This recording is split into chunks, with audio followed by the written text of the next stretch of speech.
ડેડિયાપાડાના ધારાસભ્ય ચૈતર વસાવાના જામીન ગઈકાલે નામંજૂર થયા। હાઈકોર્ટ દ્વારા કહેવામાં આવ્યું કે જો ચૈતર વસાવાને જામીન આપીશું તો લોકોની અંદર અને સમાજની અંદર એક ખરાબ સંદેશ જશે। ત્યારે સવાલ એ જ છે કે જો ચૈતર વસાવા જેલમાં રહ્યા તો તેમના પત્ની વર્ષા વસાવા ચૂંટણીના મેદાનમાં આવશે કે કેમ? આજે આ જ વિષયને લઈને વિગતે વાત કરીએ। નમસ્કાર, હું હંસિની અને તમે જોઈ રહ્યા છો નિર્ભય ન્યૂઝ।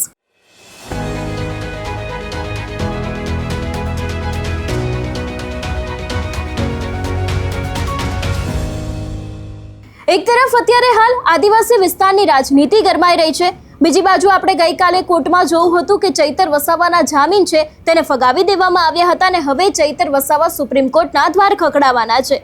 પણ અત્યારે હાલ આદિવાસી વિસ્તારમાં તેમના બંને પત્ની મેદાને છે। એ પછી શકુંતલા વસાવા હોય કે વર્ષા વસાવા હોય, આમ આદમી પાર્ટીના નેતાઓ દ્વારા પણ ક્યાંક ને ક્યાંક તે લોકોની મુલાકાત કરવામાં આવી રહી છે।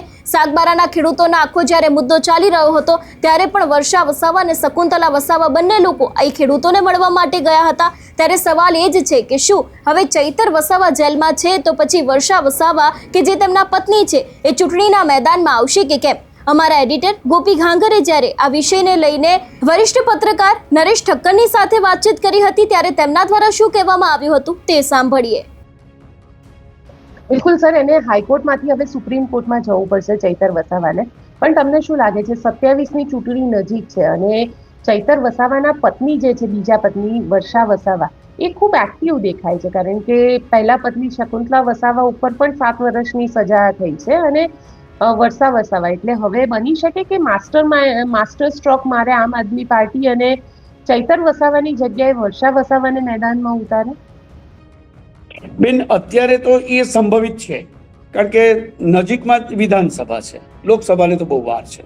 વિધાનસભાની અંદર એમણે જે સજાના નામે એને ગેરલાયક ઠેરવવા માટેની પણ અરજી થઈ છે, પ્રક્રિયા હજુ ચાલુ છે, કોઈ ડિસિઝન નથી આવ્યું, કારણ કે બધા સંભાવનાઓની ચકાસણી થઈ રહી છે કે જો હારી થાકીને ચૈતર વસાવા ભારતીય જનતા પાર્ટીમાં આવી જાય તો ભારતીય જનતા પાર્ટીને તો બંને હાથમાં લાડુ છે, એમને જે ઈચ્છ્યું છે એ થઈ જાય, પણ એટલો જલ્દી ઝૂકે એવો લાગતો નથી। અને જો ઝૂકવા માટે કદાચ નિર્બળ પડ્યા હોય એવું તો પાછળ કેજરીવાલ અને ભગવત માન પણ છે, પણ એવરીથિંગ ઇઝ પોસિબલ આ પોલિટિક્સમાં પણ। અને સશક્ત સત્તાધારી રાજકીય પક્ષ હોય ત્યારે બધું થતું હોય છે, પણ અહીંયા તમે કીધું એવું કે હા, એની મિસિસ તૈયારીઓ કરી રહી હોય, આવશે પણ ખરી, કારણ કે જો આટલી બધી ખરેખર યાતનાઓ ભોગવી હોય તો યાતના ભોગવનારને જો એવું ફિલિંગ સ્ટ્રોંગલી એ થતું હોય કે મને અન્યાય કર્યો છે, બહાર પબ્લિક કહે છે, જુએ છે, એની લાગણીના એને ફાયદા બી એને મળવાના છે, ચૈતર વસાવાના ફેમિલીને મળશે, એની પત્નીને પણ મળે, એનો કોઈક ટેકેદાર હોય તો એને પણ મળે। આપણે તમે જોયું સ્થાનિક સ્વરાજ્યની ચૂંટણીઓમાં આપને સાહેબ આ વિસ્તારની અંદર પોઝિટિવ રિઝલ્ટ મળ્યા। ભારતીય જનતા પાર્ટીનો આટલો બધો જબરજસ્ત પ્રવાહ, આટલો મોટી શક્તિશાળી પાર્ટી હોવા છતાં પણ આપે ત્યાં જોર બતાવ્યું છે અને હજુ ભારતીય જનતા પાર્ટીમાં એ આખા વિસ્તારની અંદર એકતા નથી દેખાતી, એ બી તીતર ભીતર અને અંદરની લડાઈમાં પડેલા છે।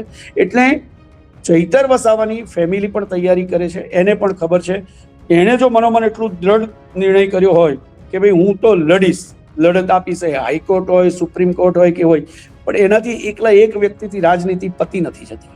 જો પાર્ટી છે તો પાર્ટી પાસે તો ઘણા બધા વ્યક્તિઓ હોય અને લડતમાં ઉતારનારા ઘણા બધા લડવૈયાઓ પણ હોય, એની ધર્મપત્ની પણ હોય, એના પરિવારજનો પણ હોય। આપણે જોયું ને કે પાછલા એક કિસ્સામાં ના થયું કે કોને ટિકિટ મળીને ક્યાંથી ક્યાં પહોંચી ગયા। એટલે આપ પણ અત્યારે એટલું તો ચોક્કસ છે કે ડેડિયાપાડા વિસ્તારમાં આદિવાસી પટ્ટી ઉપર ભારતીય જનતા પાર્ટીને લડત આપવા માટે જે પણ કંઈ કરવું પડતું હોય એ કરવા માટે, કારણ કે આપના બી આપ માટે પણ અત્યારે એવું છે ને કે ગુજરાતમાં બચ્યું શું છે, 2-4 એના સક્ષમ નેતાઓ છે, તે છે, ચૈતર છે, ગોપાલ ઇટાલિયા છે, એટલે એને અસ્તિત્વ ટકાવી રાખવા માટેની છેલ્લી લડાઈ આપ માટે ગુજરાતમાં છે। એટલે એ પણ એટલું જલ્દી છોડી નહીં દે અને ચૈતર પણ એ જ મૂડમાં હોય એવું લાગે છે। હા, ચૈતર ક્યાંક ને ક્યાંક એની દ્વિધા બતાવે છે, પણ નિર્ણય પર નથી આવતો અને નિર્ણય પર આવવાની શક્યતા પણ નથી। હા, એ બનશે, ચોક્કસ એ સંભાવનાઓ છે કે ચૈતર વસાવાની ધર્મપત્ની આપમાંથી જો એને ભાજપમાંથી આવો નવો અન્યાય થતો રહેશે તો લડશે અને એના તરફની જે કંઈ પ્રજાની લાગણીઓ હશે, અને હવે તો તમે જુઓ છો કે પ્રવાહ કેટલો બદલાય છે।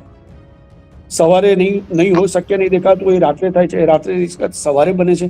પ્રવાહી રાજનીતિ થઈ ગઈ છે અને એની અંદર પણ કંઈક ઉમ્મીદો, કંઈક આશાઓ રાજનેતાઓને હોય અને જેને આટલી બધી લડત આપી હોય, આદિવાસીઓનું હિત જો એના હૃદયમાં ખરેખર વસી ગયું છે ચૈતર વસામાં, તો એને મસીહા બનવા માટેની દોડ હોય અને એનું ટાર્ગેટ હોય તો ચૈતર વસાવા લડશે. અને એ નહીં હોય, ભારતીય જનતા પાર્ટી એને જો મેદાનમાંથી હટાવવાની સામ દામ દંડ ભેદથી એ નીતિથી એની કોશિશ કરશે તો એ વિકલ્પ રાખે.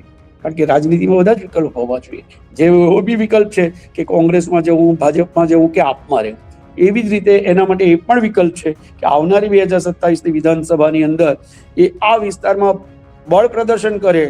કારણ કે જેલમાં રહીને જીતવાના કિસ્સાઓ કઈ એકાદ બે નથી આ દેશમાં, અસંખ્ય કિસ્સાઓ છે કે ત્યાં રહીને લડનારો એ પ્રજાની વચ્ચે નથી જતો હોતો તો પણ એ જીતી જતો હોય છે. કારણ કે એને વિશેષ લાગણી, વિશેષ એને સ્થાન પ્રજાના હૃદયમાં મળતું હોય છે કે આને અન્યાય થયો છે, આને અન્યાય થયો છે અને એને ન્યાય અપાવવાની જનતા જનાર્દનની જ્યારે ઈચ્છા શક્તિ પ્રબળ થઈ જાય અને એ મતદાન મથક સુધી અને બેલેટ પેપર કે એના સુધી પહોંચે ત્યારે બેન બધા જ પરિણામો ઉદ્ભવી શકે છે, સંભવિત થઈ શકે છે.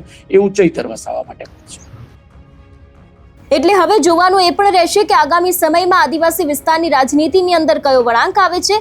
આ વિષયને લઈને તમારું શું માનવું છે અમને કમેન્ટ કરીને ચોક્કસથી જણાવજો. તેની સાથે અમારી ચેનલ નિર્ભય ન્યૂઝને લાઇક, શેર અને સબસ્ક્રાઇબ કરવાનું ભૂલશો નહીં. નમસ્કાર.